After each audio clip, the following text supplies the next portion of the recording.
¿Por qué es que el sacerdote traspasa la cruz? Porque este símbolo, que es el cirio, es el símbolo del Cristo crucificado que ha resucitado. No podemos simplemente decir, simboliza el Cristo resucitado. No, es el Cristo crucificado que ha resucitado. Y es muy importante porque, como decía la otra vez, no puede haber sepulcro vacío sin cruz, si no puede haber cruz sin última cena. Entonces, es el Cristo crucificado que ha resucitado. Para dejar claro que está crucificado, se le crucifica, se le traspasa, se le perfora con esos clavos. Y para dejar claro que ha resucitado, se enciende la flama. En mi telescopio a Marte he visto que hay parroquias en Marte que en tiempo de Pascua quitan el crucifijo del altar que tiene siempre de los siempre que estar, salvo en Viernes Santo porque no hay misa. Pero en toda misa tiene que haber un Cristo crucificado en el altar. Y lo que hacen en muchas parroquias en Marte es que quitan el Cristo crucificado y ponen en su lugar una imagen del Cristo resucitado. Es más, la otra vez vi uno que hasta montaron como si fuera Disneylandia y fue un trabajo que dije, vaya, o sea, en verdad que hay gente muy creativa en el sentido de que de veras era como Disneylandia porque era un sepulcro y cuando estaban celebrando la vigilia pascual, de repente rodó la piedra. No sé cómo hicieron eso, pero y era así como de tamaño natural, rodó la piedra que tapa el sepulcro y sabes que sale un Cristo resucitado. O sea, realmente estéticamente muy bonito, incluso espectacular, pero eso no se hace. ¿Por qué no? Porque el único símbolo de Cristo crucificado que fue resucitado es el cirio pascual. Y cuando se hacen esas cosas, se le está quitando peso a lo que realmente pesa, que es el cirio pascual. Entonces, la cruz se deja y el Cristo resucitado es el cirio, ninguna otra representación. Esos Cristos resucitados están fuera de lugar. Ya está el cirio y no puede haber cosas redundantes en la iglesia. Se enciende por fin el cirio. Atención con esto. Está encendido, lo enciende el sacerdote y entran en procesión hasta el altar. A la entrada de la iglesia, de hecho el que transporta el cirio es el diácono. Y entonces va cantando el diácono. Si no hay diácono, entonces lo canta el presbítero. A la primera dice, luz de Cristo. Y todos respondemos, demos gracias a Dios. A la entrada. Y a la entrada solamente el sacerdote encendió el cirio. Nadie más puede encender el cirio todavía. Después entran en procesión hasta el centro de la iglesia. Y en el centro de la iglesia, por segunda vez el diácono, pero ahora en un tono más elevado que el pasado, canta, luz de Cristo. Y contestamos, demos gracias a Dios. Y es en ese momento cuando se comienzan a encender las velas de los fieles a partir del cirio y todos nos comunicamos la luz del Cristo resucitado en nuestras velas y así tenemos en nuestras manos la flama ardiente del Cristo resucitado. Hasta se me enchina la piel. ¿Cómo me encanta esto? Fíjense, primero fue el sacerdote solo. En el segundo tiempo es la iglesia local iluminada por la luz del resucitado. Después de esto, llega el diácono con el cirio hasta el altar. Y cuando llega al altar, canta en un tono todavía más alto, luz de Cristo. Y contestamos, demos gracias a Dios. Entonces va en aumento de tonalidad, luz de Cristo, luz de Cristo, luz de Cristo. Así. Cuando llega al altar, lo coloca en un candelabro solemne. Este candelabro solemne se encuentra a un costado del ambón. Cuando el diácono lo coloca en el candelabro y cantó por tercera vez Luz de Cristo, en ese momento dicen las normas litúrgicas que se encienden las luces de la iglesia excepto las velas del altar. En las parroquias en Marte pasa que a lo largo de toda la liturgia de la palabra, que es muy larga en la vigilia pascual, la hacen a oscuras. Y cuando llega el Gloria, prenden las luces de la iglesia. Eso solo se hace en Marte, porque la forma como la iglesia celebra esta vigilia pascual es con la luz encendida a lo largo de toda la liturgia de la palabra, de toda. Porque aquí dice muy claro que se encienden las luces de la iglesia cuando el diácono pone el cirio pascual en el candelero solemne junto al ambón. ¿Por qué se encienden en ese momento todas las luces? Porque la iluminación del Cristo resucitado ha ido en aumento. Primero únicamente el sacerdote y el cirio. Después la iglesia local en el segundo tiempo, cuando todos tomamos la flama del cirio. Y en el tercer momento se ilumina todo el universo, el orbe entero, dice el pregón pascual, el orbe entero. Entonces, como se ilumina el orbe entero, se encienden todas las luces de la iglesia. Yo no sé por qué en Marte hacen toda la liturgia de la palabra oscuras. Si ahí lo dice con todas sus letras el misal, además de que esta es la explicación teológica del por qué. Por eso hay que saber no solo las normas litúrgicas, sino más importante, la teología litúrgica detrás de esas normas. Es que ya el orbe entero está iluminado por la cruz de Cristo. El orbe entero, menos acá esta parroquia en Marte donde están oscuras. Pues no.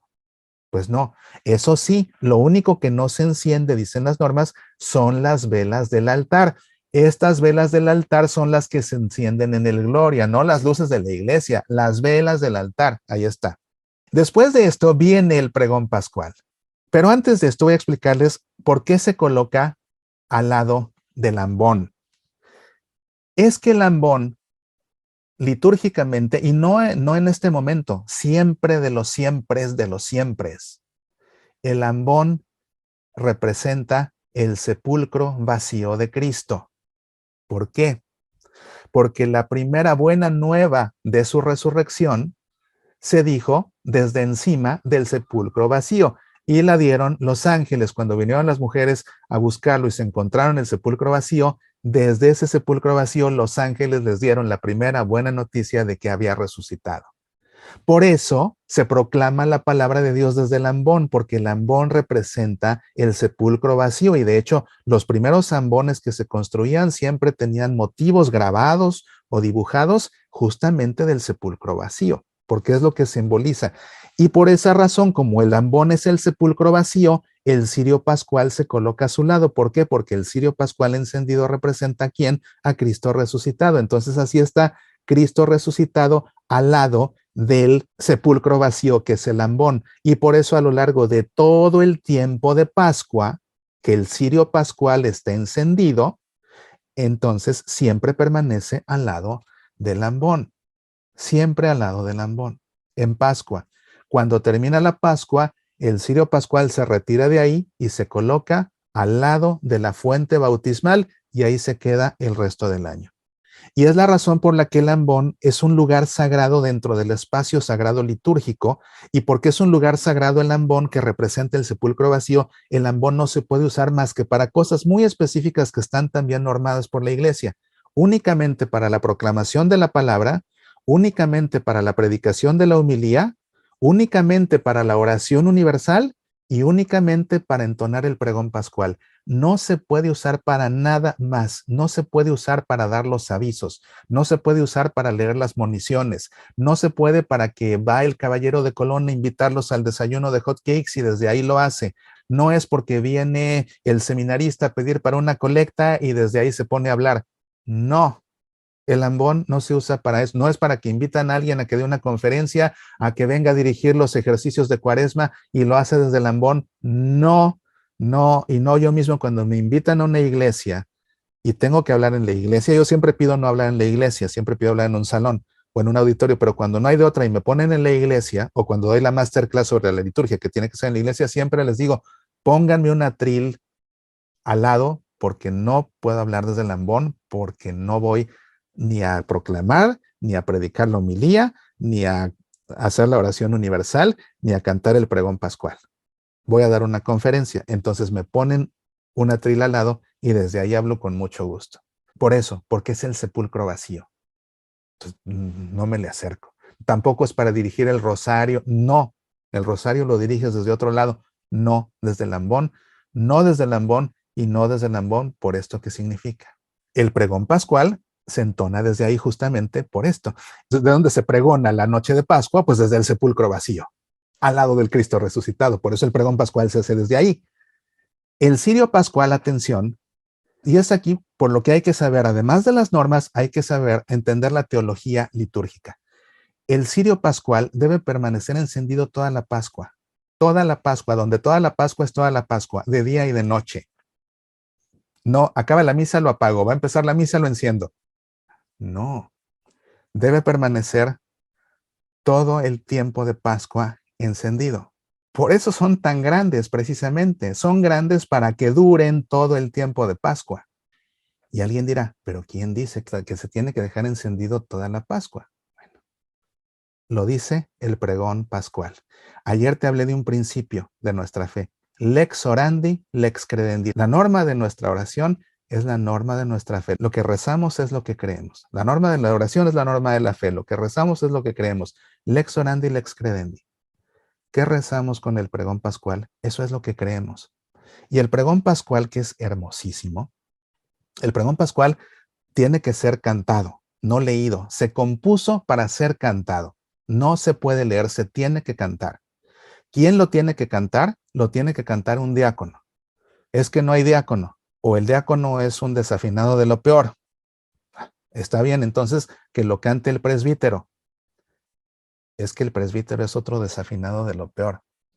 Entonces que lo cante un cantor. Es que no hay cantor. Pues entonces consigue a alguien que sepa cantar bien, porque el pregón pascual no se puede leer, se tiene que cantar a fuerzas, a fuerzas. Fíjense esto. Goce también la tierra inundada de tanta claridad. Si tienen la iglesia apagada, contradicen lo que se están cantando. La tierra está inundada de claridad. ¿En una iglesia en tinieblas? Pues claro que no. Y que radiante con el fulgor del Rey eterno, se sienta libre de la tiniebla que cubría el orbe entero. Alégrese también nuestra Madre la Iglesia revestida de luz tan brillante. Por eso todas las luces están prendidas y estamos revestidos de la luz brillante que viene de donde del Cristo resucitado. Es hermoso el pregón pascual. Pongan atención a esta parte del pregón. Te rogamos, Señor, que este cirio consagrado a tu nombre para destruir la oscuridad de esta noche arda sin apagarse. ¿Qué dice el pregón? Es una oración a Dios, ¿eh? A Dios Padre. Te rogamos, Señor, que este cirio consagrado a tu nombre para destruir la oscuridad de esta noche, ¿qué dice aquí? Arda sin apagarse. Y sale el sacristán y lo apaga. Y le pedimos a Dios en el pregón que esta flama arda sin apagarse. Y sale el sacristán y la apaga. No. ¿Qué dice después el pregón? Que el lucero matinal lo encuentre ardiendo. Ese lucero que no conoce ocaso, Jesucristo tu Hijo. Y así termina. Esto es lo último que dice el pregón. ¿Qué dice? Se le está pidiendo a Dios Padre que el lucero matinal, o sea, cuando se haga de mañana, que la estrella de la mañana, cuando se haga de mañana, encuentre ardiendo el cirio, que lo encuentre ardiendo. Y termina la vigilia pascual y ve el monaguillo y lo apaga. Y cuando llega la estrella de la mañana, ¿qué se va a encontrar? Un cirio apagado y el monaguillo nos echó a perder todo lo que le pedimos a Dios en el pregón pascual. ¿Qué dice el pregón pascual? En esa misma estrofa, que es la última. Que el lucero matinal lo encuentre ardiendo. Es el lucero que no conoce ocaso. No conoce ocaso. Y va el diácono y lo apaga. ¿No que no conoce ocaso? Cuando va el diácono y lo apaga, entonces ¿dónde está que no conoce el ocaso? Es por lo que el cirio pascual se tiene que dejar encendido de día y de noche toda la Pascua. Y es por lo que son tan grandes, para que duren precisamente. No para regalarlos al final a la señora del año. No, es para usarse, para que esté ardiendo, porque es el Cristo resucitado. Y que es lo último que dice el pregón, así de claro. Es el lucero que nos conoce ocaso, Jesucristo tu Hijo. O sea, ¿quién es este lucero que no se apaga nunca? Jesucristo resucitado. El cirio es el símbolo del Jesucristo resucitado. Por eso no hay que poner otros Cristos resucitados, porque es el cirio encendido, que representa al Cristo crucificado, que ha resucitado y que está colocado al lado del ambón, que representa siempre, no solo en Pascua, el sepulcro vacío.